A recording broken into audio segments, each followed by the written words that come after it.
یہ ایک کلیہ اور قانون ہے جس کو اللہ تعالیٰ نے اپنے کلام پاک میں بیان فرمایا ہے، اور رسول اور اہل بیت رسول علیہ الصلاۃ والسلام کی معتبر اور مستند روایات میں بھی اس حقیقت کو بیان کیا گیا ہے کہ انسان کی نجات یا آخرت کی کامیابی کا جو انحصار اور دار و مدار ہے وہ دو چیزیں ہیں، ایمان اور عمل صالح۔ وہی انسان روز قیامت کا کامیاب ہوگا، جنت میں جائے گا، جو صحیح العقیدہ اس دنیا سے اٹھا ہو۔ جب دنیا سے جا رہا ہو تو وہ صحیح العقیدہ اٹھا ہو، ساری زندگی اس کا عقیدہ ٹھیک رہے، ساری زندگی وہ اپنی زندگی اللہ اور اس کے رسول کی اطاعت میں گزارے، لیکن خدا نخواستہ وقت آخر وہ خدا کا انکار کر جائے، رسول کا انکار کر جائے، قیامت کا انکار کر جائے، امامت کا انکار کر جائے، یہ اس کے ساری زندگی کے عقائد، ساری زندگی کی نیکیاں وہ رائگان ہیں۔ حبط جسے کہتے ہیں نا، عربی میں حبط کہتے ہیں، اردو میں میرے خیال میں اس کی بہترین تعبیر یا ترجمہ ضبط ہے۔ سب عقائد ضبط اور سب نیکیاں اور واجبات وہ سب کے سب ضبط ہو جائیں گے، یعنی صحیح عقیدہ اس دنیا سے اٹھے اور پھر زندگی بھی اس نے اللہ تعالیٰ کی اطاعت میں گزاری ہو، واجبات کا پابند رہا ہو اور حرام کاموں سے بچتا رہا ہو۔ یہ یعنی قرآن آیات کا بھی یہ مفہوم اور مضمون ہے، اور مستند احادیث اور روایات کا بھی یہی مضمون ہے۔ نجات کے لیے عقیدے کا درست ہونا اور انسان کا باعمل ہونا ضروری ہے، اس میں کوئی دوسری رائے ہے ہی نہیں، 2 جمع 2 4 کی طرح ہے۔ البتہ اہمیت کے لحاظ سے ایمان یا صحیح عقیدہ کا ہونا اور عمل، ان میں فرق ہے۔ عقیدہ بہت زیادہ حساس ہے، عمل ضروری ہے، وہ اتنا حساس نہیں ہے کہ جتنا عقیدہ حساس اور نازک ہے۔ ایک آدمی اگر وہ اس دنیا سے صحیح العقیدہ اٹھا ہے، اگرچہ یہ بہت بعید ہے کہ صحیح العقیدہ ہو اور ساری زندگی اس نے اللہ تعالیٰ کی نافرمانی میں گزاری ہو، یہ بہت مشکل ہوتا ہے۔ قیامت پر بھی اس کا ایمان راسخ ہو، توحید پر، نبوت پر، قیامت پر، امامت پر، ہاں، اور پھر ساری زندگی اللہ تعالیٰ کی نافرمانی میں گزارے، یہ بہت کم ہوتا ہے، لیکن ناممکن نہیں ہے، ناممکن نہیں ہے۔ ایک آدمی صحیح العقیدہ اس دنیا سے اٹھا ہے اور زندگی بھر کے حقوق اللہ اور حقوق الناس اس کے ذمہ واجب الادا ہیں، اگر اس کے لواحقین اس کی طرف سے اس کے ذمہ واجب الادا حقوق اللہ اور حقوق الناس کو ادا کریں، وہ نجات پائے گا، وہ نجات پائے گا۔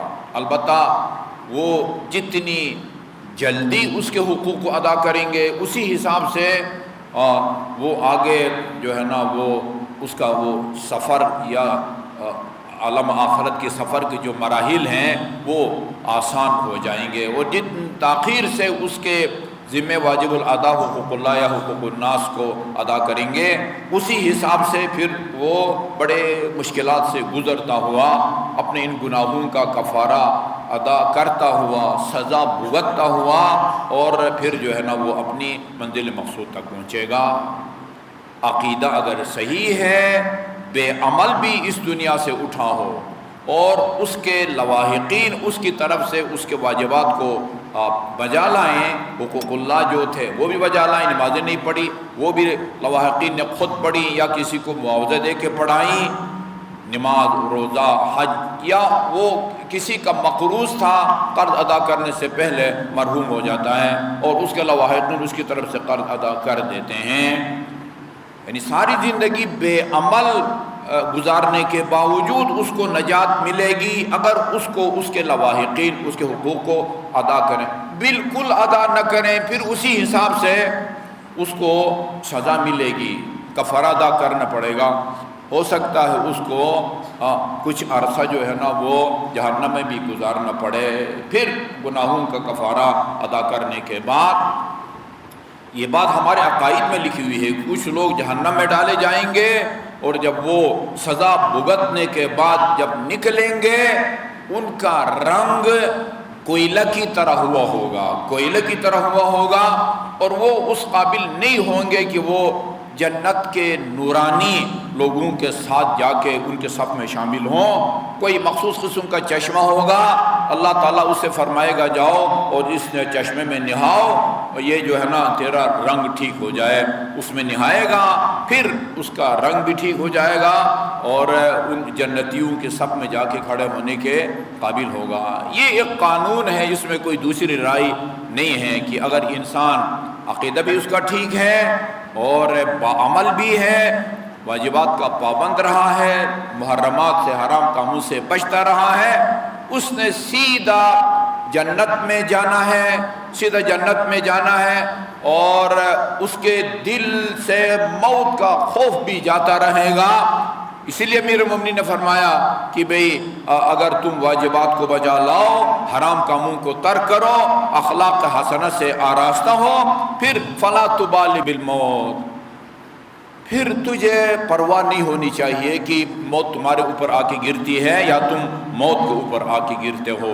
اس کے بعد آپ نے فرمایا ہے، یہ آپ کا جو فرمان ہے وہ مجالس میں ہمیں بہت سنایا جاتا ہے، لیکن یہ جو تمہیدی جملے ہیں وہ بہت کم سنائے جاتے ہیں.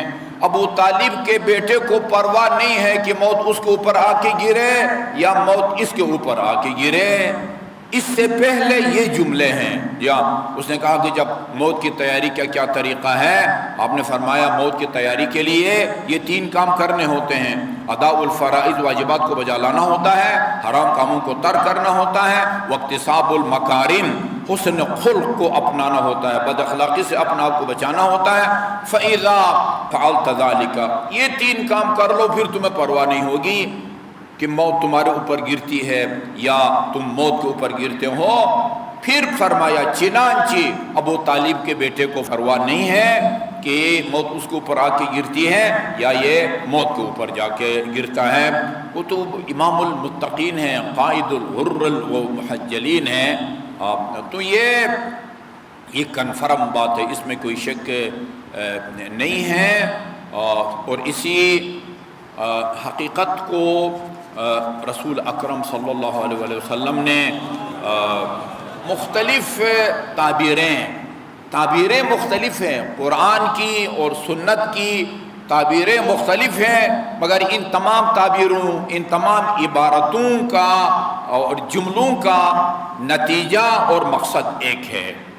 یہ میں بہار الانوار کی جلد نمبر 72 اور صفحہ نمبر 30 سے ایک صحیح سند روایت لے کے آیا ہوں، اور حدیث نمبر 28 ہے.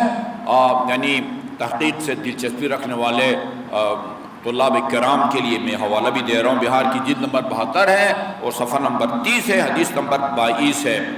امام زین العابدین علیہ السلام اپنے آباء و اجداد کے ذریعے، امام حسین سے، وہ امیر المومنین سے، اور وہ رسول خدا صلی اللہ علیہ وآلہ وسلم سے، اور رسول خدا بھی یہ اور اس طرح کی تمام باتیں بالکل بھی اپنی مرضی سے نہیں کہتے. واضح قرآن کے الفاظ ہیں، وہی بولتے ہیں جس کی وحی ہوتی ہے، وہی بولتے ہیں جس کی. دوسرے خطبے میں مزید اس کی وضاحت کروں گا. تو رسول خدا نے فرمایا طوبى لمن طاب خلقه، یہ بھی میں نے عرض کیا نا، 3 کام جو کرے گا اس کو پرواہ نہیں ہونی چاہیے موت کی.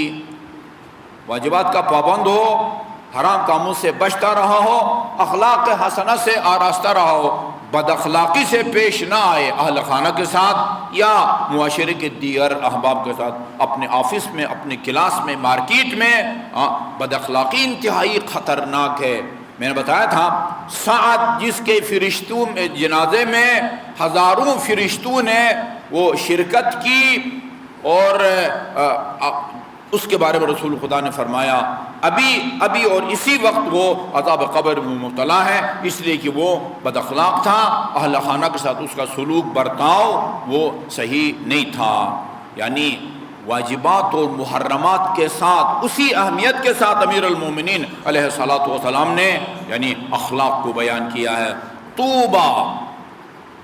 طوبہ یہ کئی معنوں میں استعمال ہوا ہے، جنت کے معنی میں بھی استعمال ہوا ہے، ایک جنت کے پھلدار درخت کے معنی میں بھی استعمال ہوا ہے، خوشخبری اور بشارت کے بارے میں معنی بھی استعمال ہوا ہے۔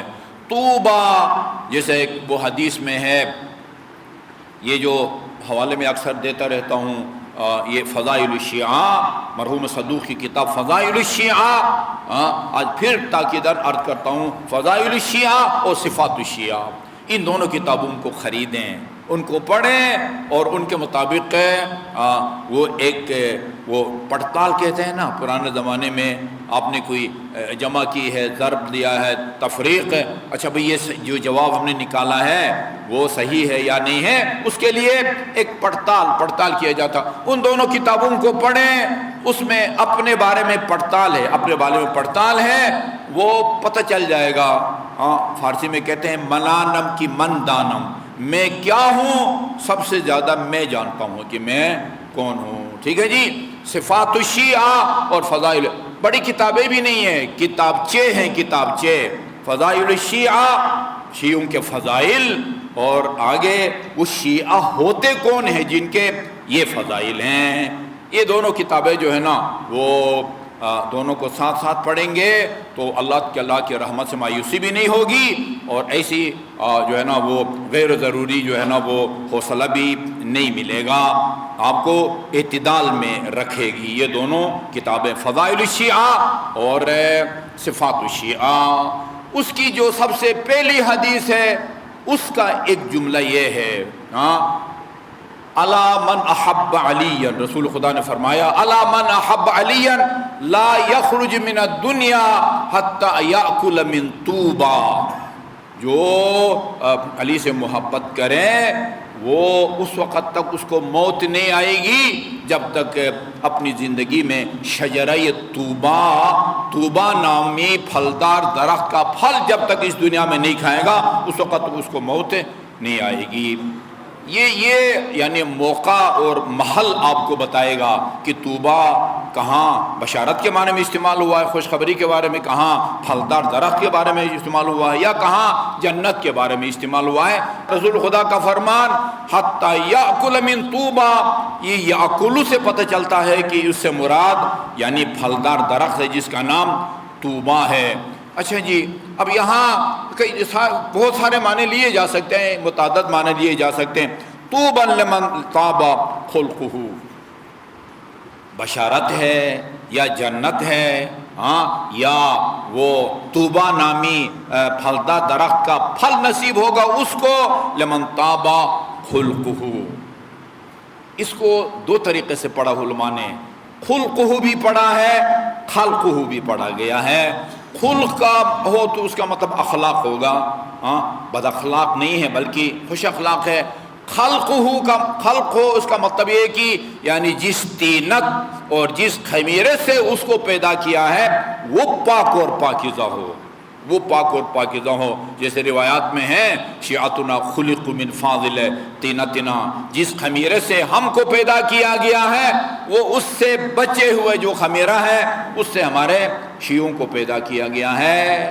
یہ تو خلق کا مطلب، اس کا مطلب ہے کہ یعنی جس خمیرے سے اس کو پیدا کیا ہے وہ پاک اور پاکیزہ ہے، اور اگر خے کو آپ پیش دیں گے یعنی وہ خوش اخلاق ہو، اور طہورت سجیتہ، یہ بھی تقریباً آپ کہہ سکتے ہیں کہ مترادف الفاظ ہیں۔ اس کی طبیعت بھی پاک اور پاکیزہ، سجیت طبیعت کو کہتے ہیں، اس کی طبیعت، اس کا مزاج وہ بھی پاک اور پاکیزہ ہو۔ صلحت سریرتہ، اس کا باطن وہ یعنی اصلاح شدہ ہو، وہ اس کا باطن بھی بگڑا ہوا نہ ہو۔ باطن کے بگڑا ہونے کا مطلب یہ بھی ایک وسیع مفہوم کی طرف اشارہ ہے.